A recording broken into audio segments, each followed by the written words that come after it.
let's see, no pressure, I'll give it my best. You never know, in places now, sometimes they don't mind you doing it. If you buy a coffee and you're a regular customer, but other times they don't always like it. So it kind of connects with a lot what I'll be talking about today is, how to get better at dealing with anxiety and uncertainty, which challenges everyone, including myself. I don't think there's anyone living and breathing, doesn't matter who they are or how confident they are, that doesn't suffer with anxiety and struggle with the concept of uncertainty. We all do, and it's learning, like it says on this title, to practice living each day with gratitude. And that doesn't mean that every day is going to be easy. Every day is not easy. Some days are easy for me, some days are not, and that's true for everyone. But that doesn't mean that you can't find hope within all that. You can, otherwise I wouldn't be on this live stream. I wouldn't have dedicated the last 12 years of my life to mentoring and teaching people how to better manage their anxiety, how to change their life, how to live a positive life, how to be a better person, how to enjoy the simple things in life, and how to achieve your goals and dreams, and how to give, how to be a better person to other people, and all the things that involve that.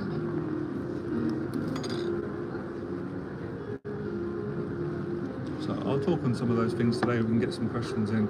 When I look at the state of the world at the moment, I think everybody is struggling, if people are honest. Everybody, even when things are going well, and I'll speak on that. Just seeing the state of the mental health with everyone, especially men and women, seeing that the struggles that people are going through. It's not an easy time to live. You could look at it many ways. There's a lot of positives about today, things that we have that our parents didn't have growing up, but it's still a challenging time. It's challenging for me. I can feel it mentally and emotionally. Dealing just with every day is really, really stressful, which is why I teach on my paid programs and on all the free platforms, and I practice every day. I'll get into that in a second. Practicing daily discipline, which I realize is also gratitude as well. So today, what I did to manage my daily challenges with running a business, paying rent, paying tax, dealing with my own mental health. I got up in the morning, I went to the gym, I did a workout. I always really enjoy that. I finished my workout, I had a shower, sauna and a steam. I went for a coffee, sat down. I'm always social. When I go places, I try and be friendly with everyone, if that's possible. I did some writing, I worked on my business, went home, had a shower as I already did when I've come here today. So I practice, I try my best to practice what I preach, and it does help you to feel better. You are more present, and that's all you can do, and that's more than enough for now. So that's why I put up the videos that I do on social media. I don't show everything, but I show clips of my workouts, my training, and these live streams. So that is a lot to get started with already. So a lot of you can do that. You'll notice a difference. You get stronger. I heard Jordan Peterson say it, and I agree. It's not like you don't get less fearful in life in a sense, but you can work on getting braver, stronger, more disciplined, more grateful, more accountable, and a better person. And as you do that more, you get on top of your anxieties and your fears, as opposed to letting them get on top of you. Then you can live a better life. So that gives you a little bit of an understanding. But obviously, these are things that you've got to practice consistently. And I made a note on the way here because there's something that I didn't want to forget, which I've forgotten it before, and I need to say it in a second.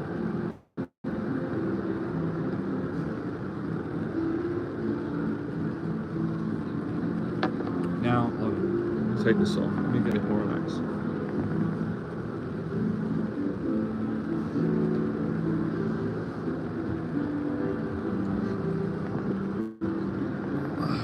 Okay, so, I don't know how, some of you may not know me, may not follow me, but I've been coaching people, mentoring people for 12 years now. It's gone quick in that time. Lots have happened. And one of the things that I see with clients that challenges them is exactly the same challenge for me, and I'll get into that in a second. I'll share my story as we go along, hopefully. So let's say I've got a client who's got a fear of public speaking, right, in general and for his business. So I will mentor him on that. He'll go and face his fear, He'll go and do the talk. He'll do really well. It's a success. He'll face the fear. He'll do the talk really well. He'll inspire his clients or people that come to the event.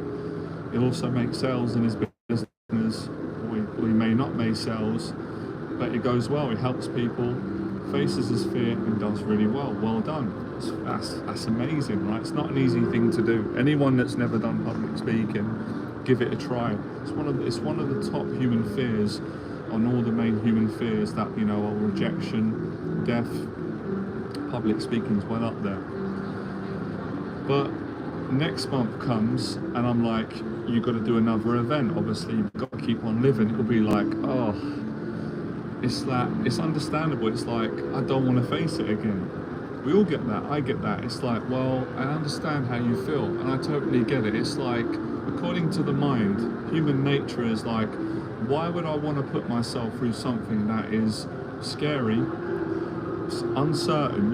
You don't know for sure what's going to happen. It's not 100%. Like today, getting on the train, coming here, I've been here many times and done these live streams, and it's gone really well. The people have been nice here. I'm nice to them. I've had no bother. But my own anxiety started playing up today and saying, well, what if they don't let me do the live stream here? What if I upset someone? I don't intend to upset anyone. I'm just doing a positive thing.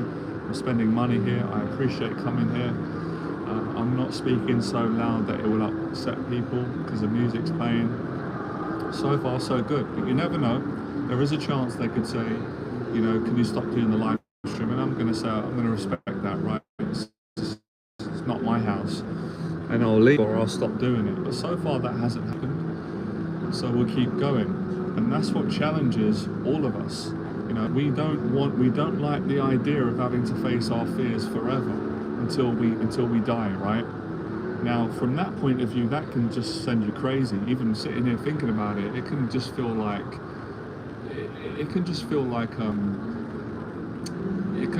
you're trapped in uncertainty. But if you break it down and just say, hang on a minute, we haven't got to think of that thought forever. Because thinking of that thought just makes you go mental. It does. Because then you're thinking about, when's it going to end?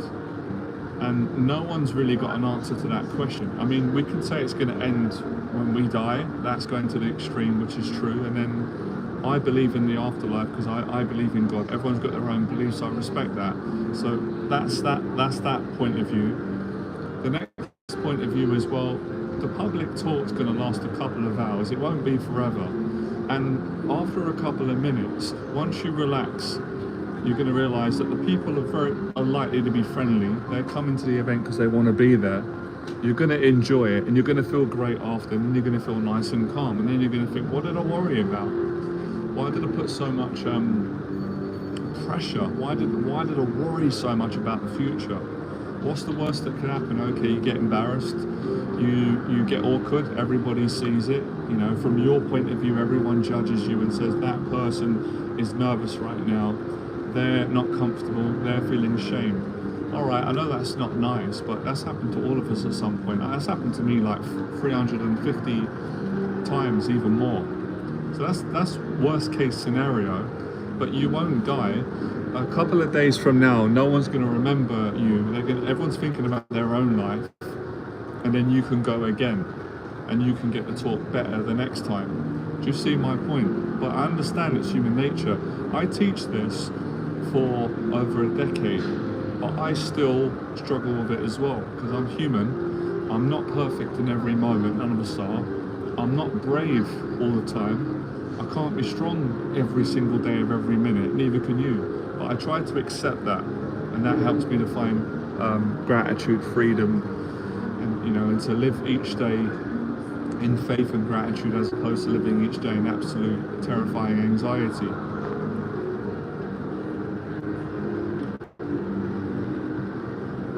So a lot of it's calming down. You know, right now, I do this exercise all the time, I try and practice it. Right now, nothing bad's really going on probably for everybody. But if you start thinking about how's the next hour gonna go, how's tomorrow gonna go, that makes me scared straight away. It gives me anxiety. But if you say, well, you know, I can handle whatever happens, makes you feel better. if you say, well, I'm not going to focus on tomorrow because tomorrow doesn't actually exist, there's only right now. So how can we be grateful for right now? By being aware of it, wherever. I'm grateful right now because I got a cup of coffee. I'm grateful right now because I actually made it on the live stream today. I'm helping people, inspiring them, doing the best I can. I hope I am doing the best. And I feel better now. I feel relaxed. I'm much further than I was when I was on the train coming here, and I was worrying about would I be able to do the live stream today because I did it so many times in the past and it went really well. Is the internet going to work? Am I going to get Wi-Fi? Who knows? Who knows? Right now I'm getting it, but that's not easy. Even though I know this, even though I teach this, even though I live this, even though I get it right, even though sometimes I fail at it as well because I'm human. Same as my clients, I get anxious and think, oh man, please God help me out of this. You've got to keep going. So there is a little bit of contradiction in what I'm saying, because what I'm saying to people is if you want to live a better life, you're going to have to go and face your anxieties. Go to the gym, start your business, meet your friends, your family, travel. Of course, there's practical things that we've got to do to enjoy our life.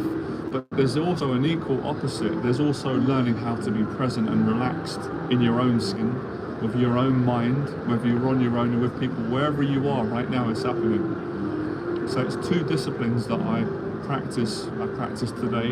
I'm doing pretty good. It's challenging though. Anyone can do it. I'm not better than anyone or below anyone. My clients are getting it. All of you can get it. So I've got to face my fears, and I enjoy that. So I had to face my fear today of getting out of bed and fighting the snooze button. That wasn't easy. That was a challenge, but I did it. Then I had to face my fears of going to the gym. Now I love going to the gym.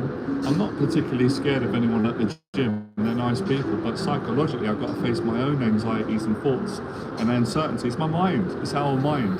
That's what frightens me at times. It's what frightens all of us. So I managed to get to the gym. Paid my membership, which was due. I had a conversation. There's people there that are nice. I did my weight routine. Didn't do boxing today. Did the sauna and steam. Really enjoyed that. Showered, came out, job done. So I checked that. Got my daily discipline checked off. Went for a coffee today. Now I'm here. So they're the practicalities of what I had to do in my day today. Now, the next exercise I said is me sitting here. This is practical, doing this live stream, but also practicing just to try and relax in my own body and not fight my thoughts, the intrusive thoughts or normal thoughts that we all have, and try and be as present as I possibly can be right now and not think about the next moment and the moment after that, because I am starting to think about what am I going to eat today because I'm hungry. I've been doing fasting. So none of us are different. I'm no different to any of you. And that's why, sometimes I ask myself, why did I choose to go into one of the most challenging jobs I'm not saying it's the hardest job, but it's challenging. Like knowing that how much I struggle with my own anxiety at times, but how well I have done. If I can say without being big-headed, I hope I'm not being big-headed. I don't think my head's that big at the moment. I've lost weight.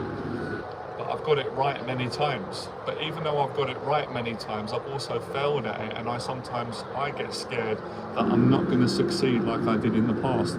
Here goes the anxiety again, comparing how we are to the past as opposed to how we are right now. So this is the discipline for all of us, but it's beautiful. This makes you grateful when you speak about it, when you're helping people, when I'm vulnerable and open, I'm not hiding anything about my own struggles. Just because I'm a teacher, it doesn't take away the fact that I'm human and I'm a student and I'm still learning as well.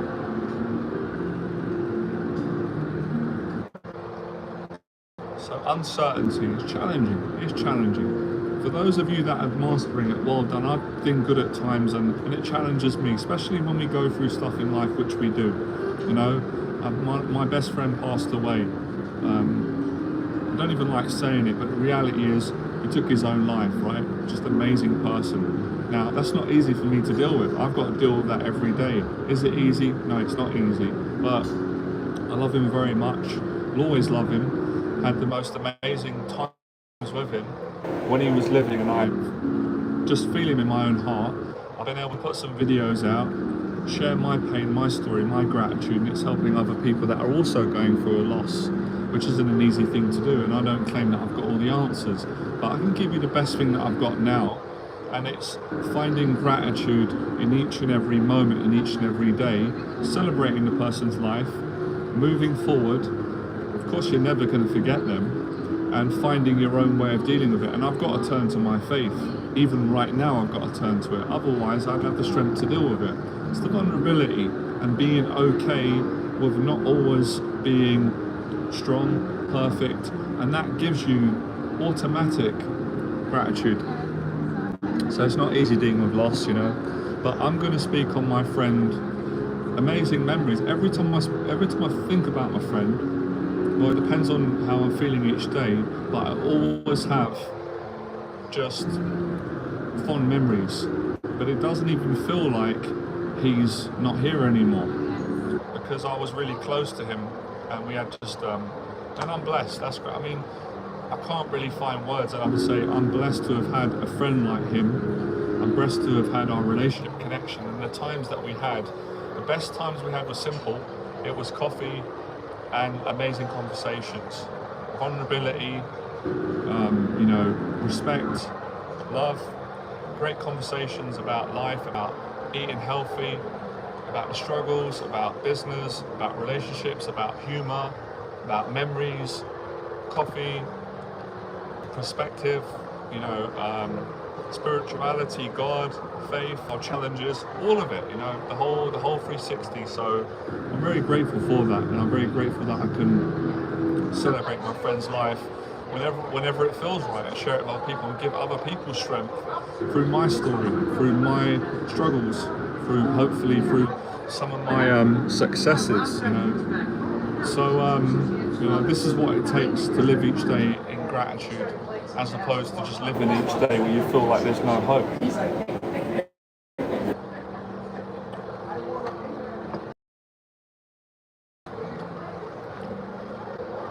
I'm a big believer, I'm a firm believer, and I always have been since I was younger, in you've got to speak things out. You've got to talk about things that you're grateful for. You know, you've got to show your personality, respect other people, but not be a people pleaser. And you've got to talk about things that are bothering you. If I don't speak about things now that are bothering me, or they're hurting me, or they're in my own heart, then I'm not living each day in gratitude. As far as I'm concerned, I can't give the best of what I can give to other people. So I'm not being myself. And if I can't speak on what I'm feeling, then I'm not being real, and it doesn't feel good. It doesn't feel good for me, and I don't feel good with what I'm giving to other people. Now, not everyone's going to like me for that reason, and I can't change that. And that's been the case when I was younger. But the ones that will like me, great, they'll appreciate me, and I'm helping the people that I'm meant to help. So you can't please everybody. You can't do that. I've tried it, it doesn't work. And I know that you've tried it, and it didn't work. And I know that people that I really admire, they tried it, it didn't work. And my faith tells me that. Even though there's a part of me, it's part of all of us, that still thinks, I still want to please everybody. I still want everyone to like me. I don't want to upset people. I don't want to say something that would make other people feel, you know, upset. You can't help that. You literally wouldn't be able to come out of the house. So I've got good intentions, and my intentions are to be kind, to respect people, to be honest, to be true, to really try and live what my faith teaches me, what my own heart, my values, my family. But it's impossible to be perfect at it, none of us are. But we do the best we can, and that's usually good enough. And if people don't like it, then that's their problem. And I work on having the character, the humility, the discipline, the gratitude to not respond to that, to try and have the best character right now and each day, to just forgive them and just say, that's their opinion, that's not mine.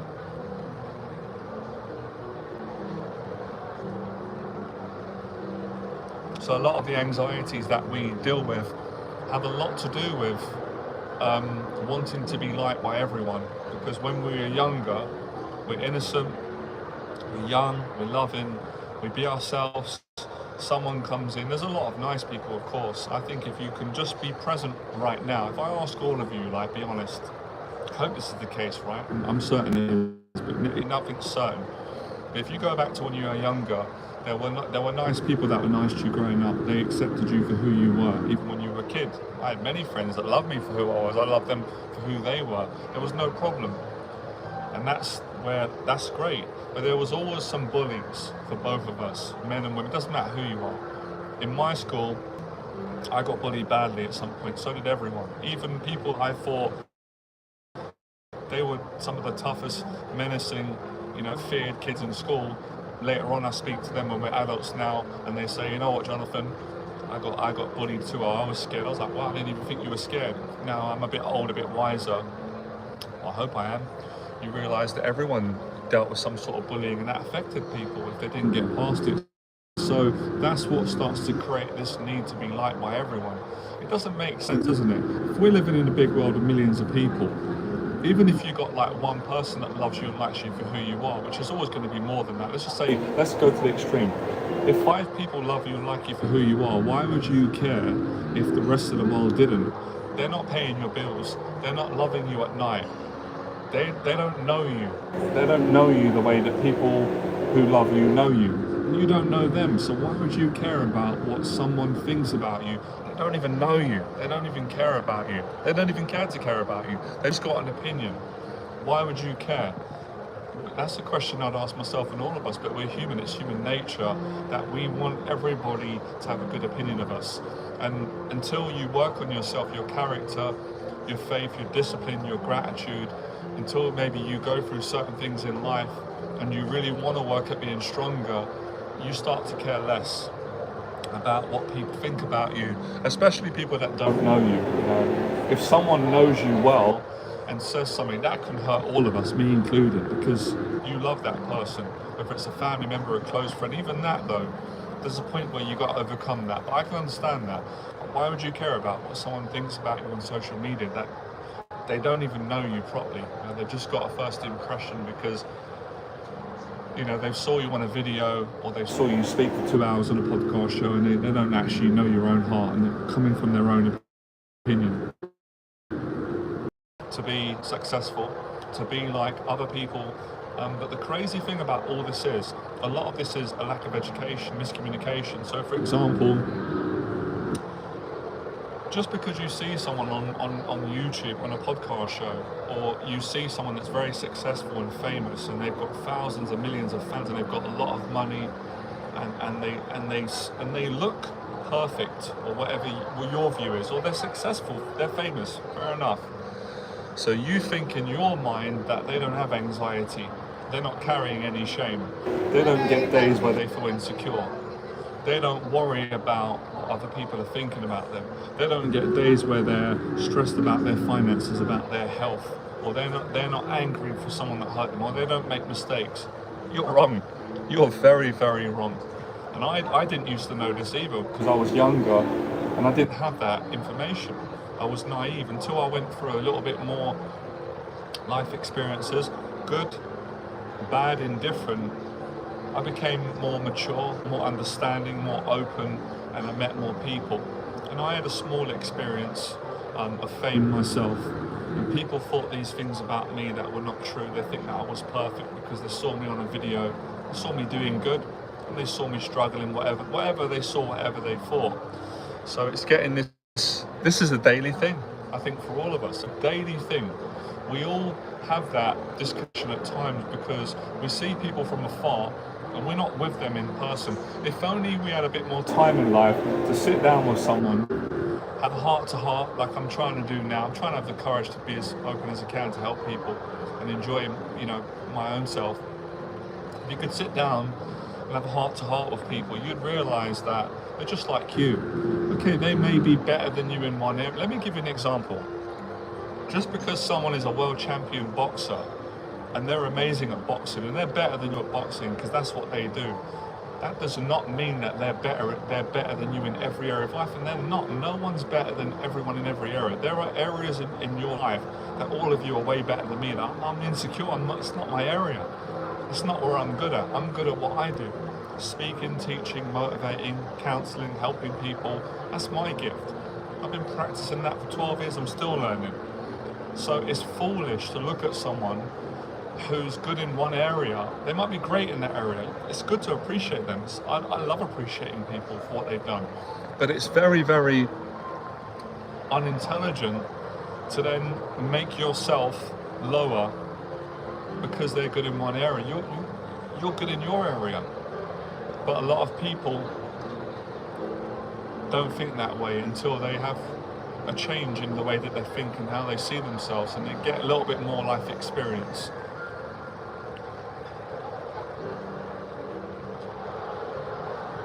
So these are the conversations that I feel are important, that we've got to have at times externally. We've got to get these things out. I always say that, and a good friend of mine says it, and I said, we've got to get it out. If you don't get out what is bothering you, then it's going to stay trapped and it's going to cause you mayhem. That's what causes a lot of unnecessary anxiety and suffering. I always say there's a balance in everything. There is a good level of anxiety because anxiety keeps us alive. Anxiety makes you look left and right when you're crossing the road so that you don't get hit by a car or a bus. Anxiety can make you sharp when you're a fighter and you're in the boxing ring so that you don't get hit, hopefully win. Anxiety can make me speak better when I'm going and giving a talk, or if I'm doing a live stream, or if I'm mentoring a client. Whatever the case may be, that little bit of anxiety that I carry, that's always there, or sometimes it's not always there, it goes away when I get relaxed. I need that bit of anxiety. That helps me to speak. It does. It helps me to perform to the best of my ability. If you took that anxiety away, then I don't think you'd be humble. Maybe not as much. So a healthy amount of anxiety is very good, very healthy, very normal. But an unhealthy amount of anxiety that is debilitating is not healthy. And of course, that's where people need to learn how to bring it down to a healthy level so they can live the best life and live each day in gratitude. And that's one of the things that I teach and mentor people and I practice in my own life. I hope none of you, I hope that you're asking questions, but so yeah, it's learning how to manage your anxieties and put them in proportion to what is healthy and what does not become unhealthy to the point where it debilitates you and stops you from leaving your house and enjoying each and every day. But yeah, it's a funny one, anxiety. Some days it's easy for me and all of us, and other days it's extremely challenging. It's life, we have good days in the office, we have bad days, or perceived bad days. We have good days in our business, we have bad days in our business. We have great days on a live stream, we have not so good days. What can you do? Well, what you can do is you can say thank you, and you can give gratitude and continue going and learn and get better. Well, accept that celebrate the bad day or what you perceive as being bad. It might not even be bad. That's just your relationship with what you think and what you feel. Thoughts can be deceiving, so can emotions. But what is more accurate is hope, faith, gratitude, and being more present and being disciplined and giving and helping other people. You can't beat those things.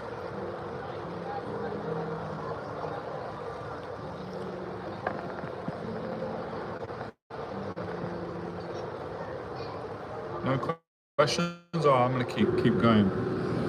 So it's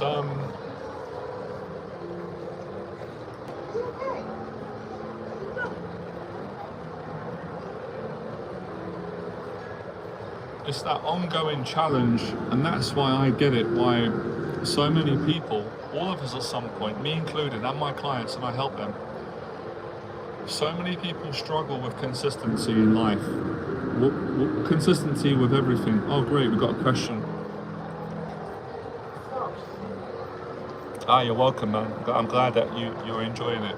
Okay, so we're going to go over it, and I made a note. Let me just get my note that I made today. I don't want to lose this. Where is it? All right, this is a little bit of a challenge, right? And this, even I don't want to say this and read it out because it's going to start challenging me, but there's a lot of value in it. So I had this realization, I have this quite regularly. The process of facing fear, facing anxiety, let me go over it now. So whatever your fears are, whatever your anxieties are, we've all got them. Let's say, for example, you've got a big fear of speaking, right? It's a common human fear. I think if everyone's honest, they've all got it until they work it. My fear of speaking was debilitating. My anxiety, my trauma came from my dad being abusive growing up. Even though I love my dad very much, my dad was my hero, but he was abusive. And he bullied me a lot, and he criticized me, and he made me frightened. He made me very ashamed of speaking, especially around him. And then I got bullied at school, and I got really nervous and very self-conscious. Anytime I'd speak, I'd always have this background anxiety, this conversation that would always say, you know, be careful with what you're going to say. Think about what you're going to say, Jonathan, because you may embarrass yourself. You are quite ashamed of your voice, and what if you say something that people don't like, or it leaves you vulnerable, or you start stuttering. So I had this big, deep fear of stuttering in front of people, because I did stutter a lot. And I'd always breathe too much. I'd always hold my breath, and I wouldn't speak properly because I was worried about stuttering, getting embarrassed, because it happened with my dad. My dad shamed me for it. It happened at school. They judged me, they laughed at me, and it happened many times. It happened to me. It humiliated me. I was absolutely humiliated with shame of getting nervous in front of people, getting awkward, because it happened so many times and it didn't feel good. And even when I say it now, it's painful.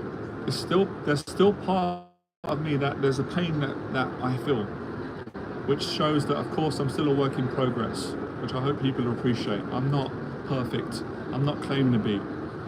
But I do love helping people, and apparently I've helped a lot of people to change their lives, and I'm still working on changing my own, improving. That's all we can do. That's all I can do right now. So some pain that comes up. It was painful when my dad would bully me and shame me and shout at me and say that I sounded stupid, and put fear into me to the point where I didn't even feel valuable, even though these things were not true. And it was my own dad's issues. I realized later on it was quite the opposite. I was a good speaker. I had a lovely voice, I had a very empathetic voice, very caring voice, and I had a really strong spirit. And I had a good heart. I was a good person, right? None of us are perfect. I wasn't a saint, but I was a good person. Many people told me that. My mum, my nan, my friends, good school teachers. But because my own dad criticized me and hurt me, I didn't believe it. Didn't want to believe it. I didn't know how to believe it. So a couple of people, one person that was close to me in my life, my dad, said to me that my voice sounded dumb. He told me to speak properly, be a man, speak like a man, even though I believe I was speaking like a man. I was born a man, I am a man. And being a man doesn't mean that you can't be who God made you to be and speak the way I'm speaking. I like my voice. My voice is my voice. But my dad couldn't accept my voice, at least in that moment, at that time. It triggered him, made him angry, and he took his anger out on me, made him feel insecure. So my dad was threatened by my confidence. He was threatened by the fact that I had a good voice, and it triggered him. It made him feel ashamed. It made him feel uncomfortable about his own insecurities, his anxieties, his shame, and all the rest of it. I didn't know this. Actually, that ain't true. I did know it when I was younger. I knew it. And it made me, I felt bad for my dad. So I blame myself for making my dad feel angry, insecure for me speaking. My mum didn't have a problem with it. My mum absolutely didn't have a problem with it. My mum loved my voice. My mum loved me. My nan didn't have a problem. No one did. Hey there. You know what? Let's go for it. Another coffee. It won't kill me. Same again, cappuccino. Could I get a glass of water as well? Thank you. Thank you. So no one had a problem with the way that I spoke when I was younger, other than my dad. Now, when my dad told me off, there were certain occasions that I still remember now that traumatized me. I made a note of that unconsciously. I was a child, I was a teenager, so I wasn't a grown man as I am now.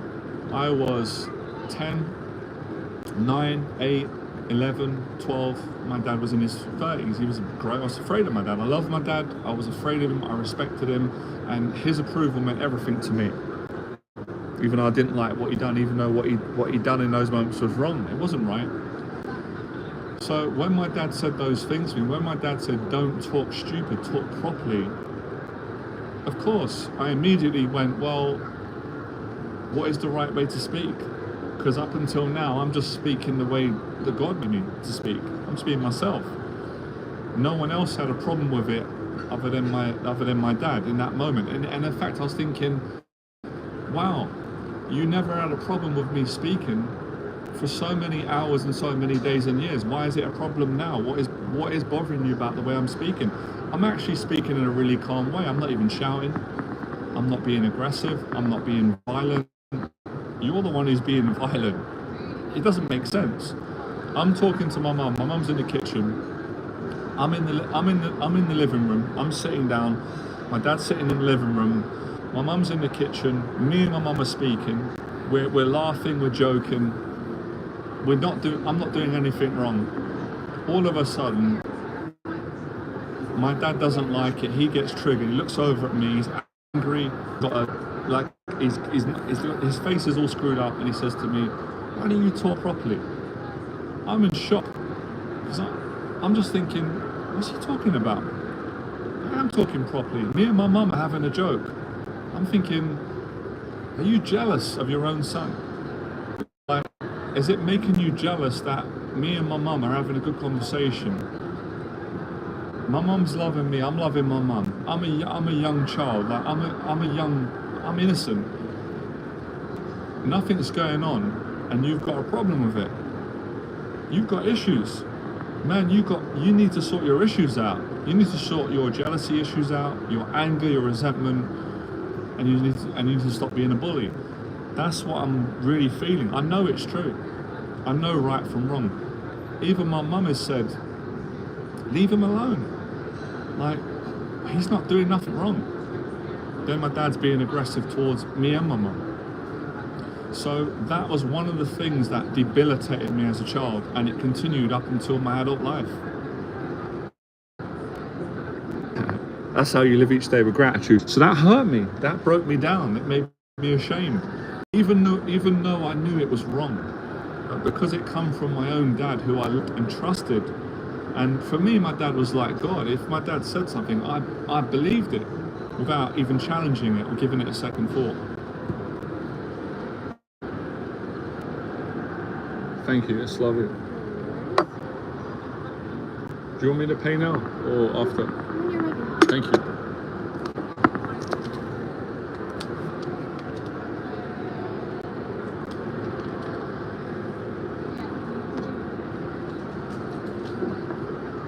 So,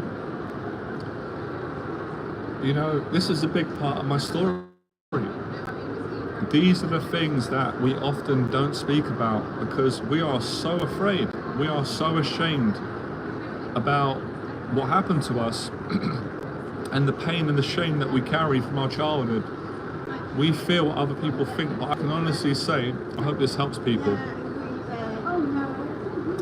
When I share this and I'm vulnerable about my shame, my pain, my anxiety, the abuse from my dad, how it affected me, I don't feel scared. I am more afraid of not sharing this because I won't be able to change more people's lives, inspire people, give them hope, and continue to find forgiveness for what my dad done to me, and to find forgiveness for myself, and to find freedom, truth, whatever you want to call it. It feels wonderful to get it out. It really does feel great. Appreciate those that are listening. So these are the things that we carry on a day-to-day basis that sometimes we don't realize how much it's causing us pain and anxiety. And if we could only get it out in the right way, in the way that I'm doing it now, calm, collected, I'm humble. Even if we don't get it out, even if we get it out in the wrong way, we're human. Forgiveness is what we all deserve. We're going to feel better. I know I feel better when I get it out. I know my clients do. Now, I'm not saying that it's the only thing. There's many things to get out. It's also saying hello to someone. These are the things that we often keep inside. I know people got this. I know they have. I'm 40 years young. We don't say old. I've been coaching, mentoring people for 12 years. I speak to a lot of people. I know what people are dealing with because I'm human. And this is my area of passion, expertise. And it's also an area that I can still say at times where I don't know everything about it. That's why I'm here to learn and teach. So what we keep in and bottle up makes you sick, man. Trust me, it makes you sick. I've seen it. Find a safe space, get it out, heal it, talk about it, and it will no longer be a problem. Do you know how many years it's taken me to talk about this? A long time. I couldn't talk about this stuff when I was younger because I felt like if I speak about this, I'm betraying my dad, even though that's not true. You know, even though technically my dad betrayed me growing up, he wouldn't have thought that, but he did. He did that with his own abusive actions. But I can forgive and see we all make mistakes. But I couldn't talk about it. I honestly thought if I speak about this, I'm going to be destroyed with shame, criticism. I never realized that I could overcome it. Through faith, through good people, through wanting to do good, wanting to turn my life around, and wanting to share my story with people. And obviously wanting to improve my relationship with my dad if that was possible, but accepting that my dad might not ever accept me for who I fully am. That's fine. I accept myself who I am. I don't need my dad to accept me or anyone. Only God and only myself. That's truth right there. So believe me, I can relate to all of you what you're going through or what you're carrying. We're all carrying stuff from the past. None of us are better than anyone. None of us are so ahead of anyone that we're not carrying something. I've overcome so many anxieties in my life. I don't even take credit. I don't even know how I done it. I wasn't the most confident person growing up. I was an anxious person. I was very sensitive, very shy, very insecure. But that wasn't all of who I was. I was a God-fearing person. I had a good heart. I had a lot of courage when I really needed it. I was hardworking. And through not giving up, through faith, determination, and wanting to help more people, wanting to live a better life, you know, I've been able to overcome a lot of anxieties and make it to the other side and say, this is amazing, this is my story.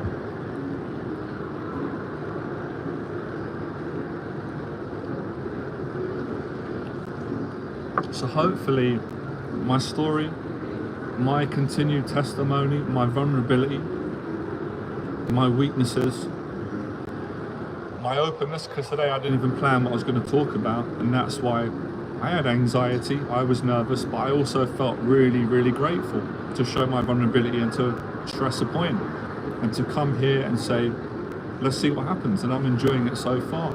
I've got gratitude. Whilst I'm shaking with anxiety and nerves inside and I'm open about it, that will give all of you permission to be shaken. Hopefully not shaken all the time, because I have a lot of times where I'm really still and relaxed, and so will you, and so do my clients, and then you can appreciate either or either. Being content with when you're calm and relaxed and collected, when you're shaken inside, that's courage. Courage is not the absence of fear and anxiety. Courage is not the absence at time of shame, of pain, of blame, of feeling stuck, feeling hopeless, feeling uncertain, feeling that no one understands who you are, what you're going through, or what you're growing through, or what you're grateful for. Courage is acting in spite of all these feelings, but doing it anyway. What can you do more than that? Not much more with our human effort. That's enough for now. That's courage.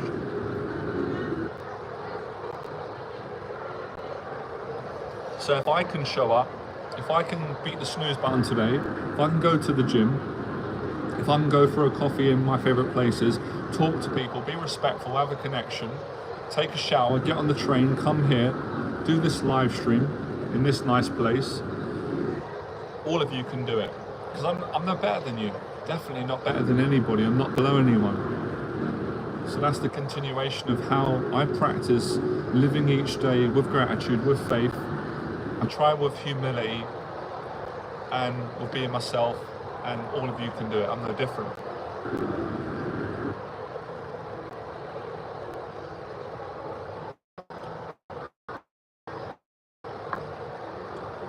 Now there's another perspective I want to share, and I really mean it. there's another way of looking at what my dad done to me. I can also say many good things that my dad done. You know, he was a good dad in many other ways. But I'd be a fool if I didn't appreciate it. If I didn't speak on it, it wouldn't be totally honest. So my dad done a lot of good things for me as well. And I know there's a lot of people out there, we're not comparing, that may have had a dad who gave me the things that my dad gave me and things that he taught me, which were very good values. But we're not taking away the fact that he hurt me as well. So good things that my dad done. He taught me to have good values, to respect people, respect women, respect my mum. Contradictory to him being a bully to me, but not to be a bully, but to stand up for myself. I appreciate values, they're very beautiful. My dad taught me the value of hard. Wow. He gave me money every week. I don't know if we call it pocket money in my day. So I know that a lot of people, what my dad done. So what I just spoke on.